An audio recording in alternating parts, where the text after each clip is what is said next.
তো সম্মানিত ভিউয়ার্স, আমরা ভিডিওটা শুরু করে ফেললাম। আজকের ভিডিওটা মূলত কয়েকটা টপিকের উপর হবে। বিশেষ করে অনেকে বলে থাকেন যে তাদের কবুতরের বাচ্চা একটা ছোট হয় একটা বড় হয়, এটার কারণটা কি, এটা নিয়ে আলোচনা করব। এবং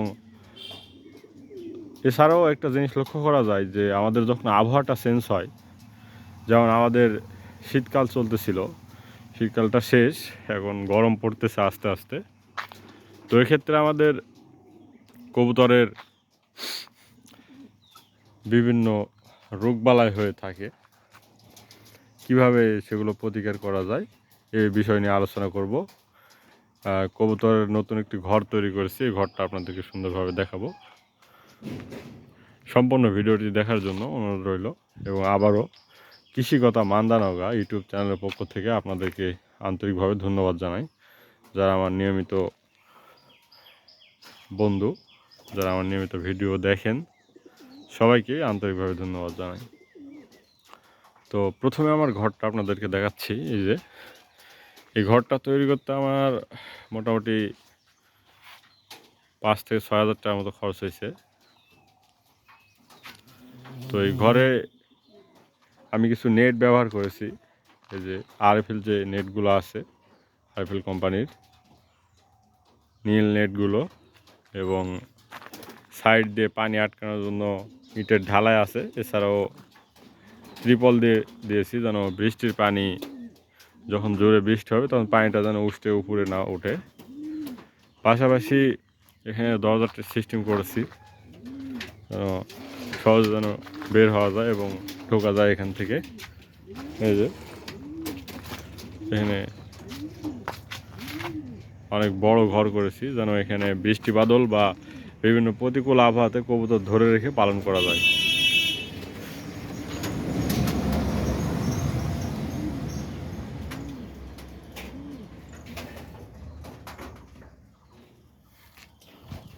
তো ঘরের চারপাশটা আপনাদেরকে একটু ভালো করে দেখায়। এই যে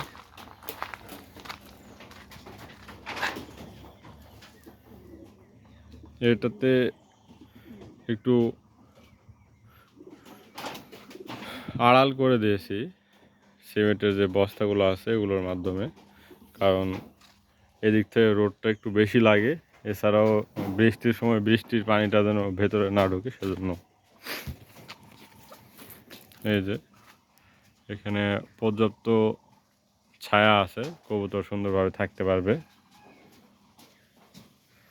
এছাড়াও এখানে বিভিন্ন সিস্টেম আছে, দেখা যাচ্ছে কবুতর চলাফেরা যেন সুন্দরভাবে করতে পারে সেই ব্যবস্থা এখানে করা আছে। এই যে এখানে নেট দিয়ে আটকে দিয়ে রেখেছি, প্রয়োজনে এটাও খুলে দেওয়া যাবে, কবুতর আরও ভালোভাবে চলাফেরা করতে পারবে।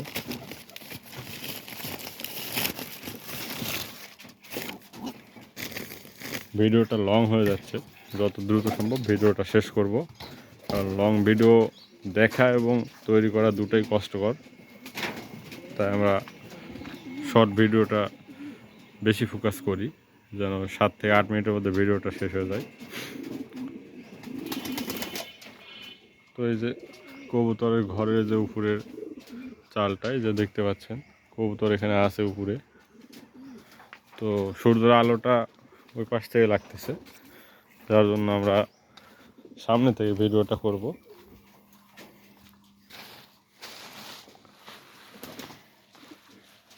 এই যে দেখতে পাচ্ছেন এখানে কবুতরগুলো ঘোরাফেরা করতেছে। যখন কবুতরের ঘর সুন্দর হয় অটোমেটিক কবুতর সুস্থ থাকে এবং রোগবালাই কম হয়। দেখা যাচ্ছে কবুতরের রোগবালাই হলে সেটা সহজে সুস্থ হতে চায় না।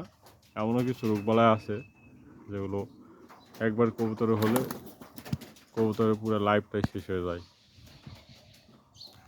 আমরা সেই দিকে লক্ষ্য রাখবো। এই যে যেন কবুতরগুলো যেন রোগে আক্রান্ত কম হয় বা আক্রান্ত হওয়ার আগে আমরা যেন প্রতিকার করতে পারি সেই ব্যবস্থা করব। তো চলুন আমরা ভিতরে যাই। তো প্রথমে আপনাদেরকে একটা জিনিস দেখাবো, এই ঘরটা যেভাবে তৈরি করেছি, যে বাঁশের খুঁটি আছে, প্রত্যেকটা খুঁটি সুন্দরভাবে কাঠ দিয়ে মারা আছে বাটামের মাধ্যমে, মানে উপরে যে বাটামটা দেখতেছেন এই সেমভাবে নিচেও বাটাম দিয়ে সুন্দরভাবে আটকানো আছে। 4 কোণায় ভালো করে খুঁটি দেওয়া আছে। এছাড়াও ভেতরে যেখানে যেখানে প্রয়োজন অনুযায়ী আমরা খুঁটি ব্যবহার করেছি। বিশেষ করে কাঠের যে বাটামগুলো আছে, বাটামগুলো সুন্দর মতো সমেল থেকে কেটে নিয়ে এসে নিজেদের মতো করে এটা আমরা বানিয়েছি, কোনো মিস্ত্রি না, নিজে নিজে এগুলো তৈরি করেছি। তো দু একটি কবুতর আমি দেখাবো, এরপর ভিডিওটা যে বাচ্চা কেন ছোটো বড়ো হয় এই বিষয় নিয়ে একটু কথা বলবো। তো ভিউয়ার্স, প্রথমে ঘরে প্রবেশ করতে আমরা এখানে যে কবুতর দুটো দেখতে পাচ্ছি তার মধ্যে নিচে যে কবুতর এটা বাচ্চা তুলেছে, উপরে এগুলো ডিম দিয়েছে। তো এদের বাচ্চাটা আমি একটু দেখাবো। এই যে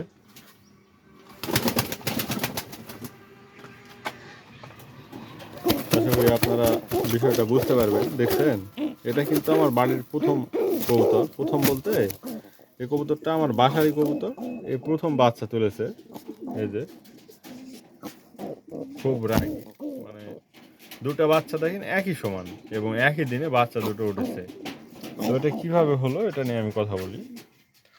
যখন আপনাদের কবুতরে ডিম দিবে তখন চেষ্টা করবেন প্রথম দিনে যে ডিমটা দিবে সেই ডিমটা তুলে রাখার জন্য।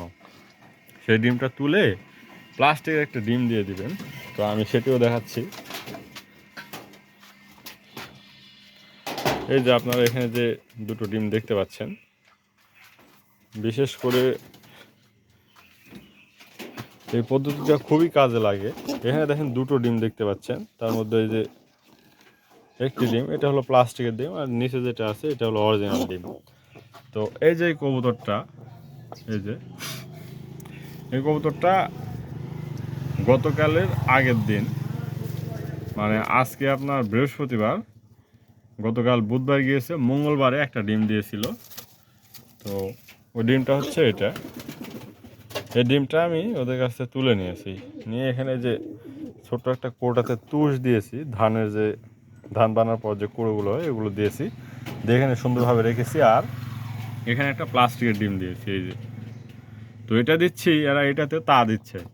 তো ওটা নিজেদের ডিম মনে করছে, হয়তো আজকে তারা আরেকটি ডিম দিয়ে দিবে। হচ্ছে আরেকটি ডিম দিয়ে দিলে পরবর্তীতে আমার যে এখানে আসল ডিমটা তুলে নিয়ে রেখেছি ওদের, এই ডিমটা এখানে দিয়ে দেবো আর প্লাস্টিকের ডিমটা সরিয়ে নেব।